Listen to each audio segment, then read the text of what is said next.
जय हिंद दोस्तों। Short study में आप सभी का स्वागत है। आइए हम लोग वार्म ब्लडेड एनिमल, जिसको हिंदी में कहते हैं समतापीय जीव, और कोल्ड ब्लड एनिमल, जिसको हिंदी में कहते हैं विषमतापीय जीव के बारे में समझते हैं। विषमतापीय जीव क्या होता है और समतापीय जीव क्या होता है, इसके बारे में समझेंगे, इसके अंतर को देखेंगे। चलिए आइए। तो सबसे पहले हम लोग देखते हैं समतापीय जीव। समतापीय जीव वैसा जीव जो अपने शरीर के तापमान को हमेशा बराबर रखता है, उसको समतापीय जीव कहते हैं। चाहे वो गर्म का समय हो या ठंड का समय हो, वो अपने शरीर के तापमान को एग्जैक्ट वैल्यू में रखता है। जैसे इसमें आ गया स्तनधारी और पक्षी। स्तनधारी में कौन कौन आता है? स्तनधारी उसको बोलते हैं जो अपने बच्चे को दूध पिलाता है, जैसे मानव, गाय, भैंस, बकरी, ये सब क्या है? स्तनधारी है।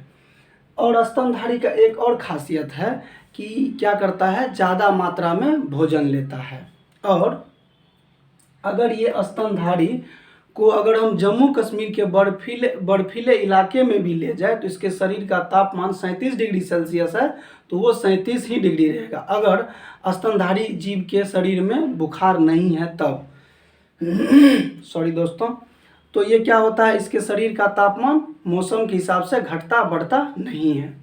और इसके बाद पक्षी भी क्या है? पक्षी भी क्या है? मतलब समतापीय जीव है। ये भी अपने शरीर के तापमान को घटाता बढ़ाता नहीं है। और पक्षी का जो पंख होता है ना, ये उड़ने के लिए नहीं बनाया गया है, ये शरीर के टेम्परेचर को मेंटेन करने के लिए बनाया। जिस तरह से ये मार्कर है, इसका कवर इसको ढकने के लिए बनाया जाता है, लेकिन हम लोग बच्चे में क्या करते थे? इसको निकाल के इसका सीटी भी बजा लेते थे। उसी तरह से पक्षी का जो पंख होता है ना, ये उड़ने के लिए नहीं बल्कि शरीर के तापमान को मेंटेन करने के लिए बनाया गया। इसका सेकेंडरी काम वो यूज उड़ने के लिए कर लेते हैं।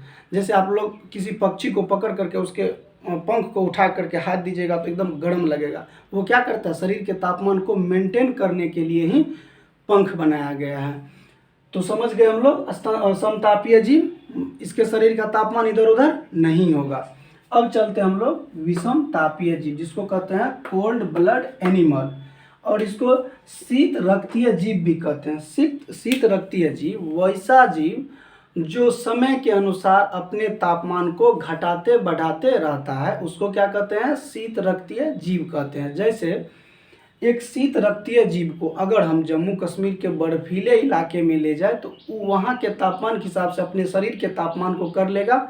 और अगर उसी जीव को इधर कर्क रेखा के नज़दीक मतलब गर्मी में लेकर के चला है तो यह उस जगह के हिसाब से अपने शरीर के तापमान को बढ़ा लेगा। तो विषम तापीय जीव के अंतर्गत आता है कीट, सरीसृप और उभयचर। अब समझते हैं कि कीट, सरीसृप, उभयचर कैसे है। आप लोग देखे होंगे कि ये सब जो जीव है, कीट, सरीसृप और उभयचर, ये ठंड तो झेल लेता है किसी तरह से, लेकिन ये गर्मी बर्दाश्त नहीं कर पाता है। आप लोग देखे होंगे गर्म के मौसम में जब हम लोग लाइट जलाते हैं तो वहाँ ढेर सारा कीट आकर के मतलब उड़ते रहता है और बिलबिलाते रहता है। क्यों?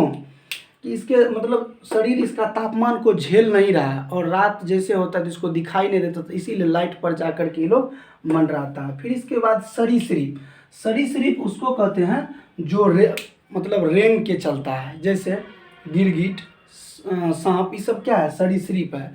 सांप को देखे होंगे ठंड में ये नज़र नहीं आता है, लेकिन जैसे ही गर्म आता है तो अपने शरीर के तापमान को मेंटेन रखने के लिए झाड़ी में, बिल में इधर उधर घूमते फिरता है। अगर कोई सांप बिल में घुसा हो, अगर उसके बिल में थोड़ा सा मिट्टी तेल डाल दिया जाए तो जैसे ही वो मिट्टी तेल उसके त्वचा पर पड़ता है, उसके त्वचा के तापमान को बढ़ा देता है और एकदम तुरंत बिलबिला के बिल से बाहर आ जाएगा। फिर इसके बाद है उभयचर। अब उभयचर क्या है? आप लोग देखे होंगे या कि जानते होंगे कि उभयचर वैसा जीव जो पानी में भी और स्थल पर भी रहता है, उसको क्या बोलते हैं? उभयचर बोलते हैं। इसमें आ गया मेढक, समझ गए। तो विषमतापीय जीव में दिक्कत नहीं है कि वैसा जीव जो समय के अनुसार अपने तापमान को घटाते बढ़ाते रहता है उसको क्या बोलते हैं, विषमतापीय जीव बोलते हैं।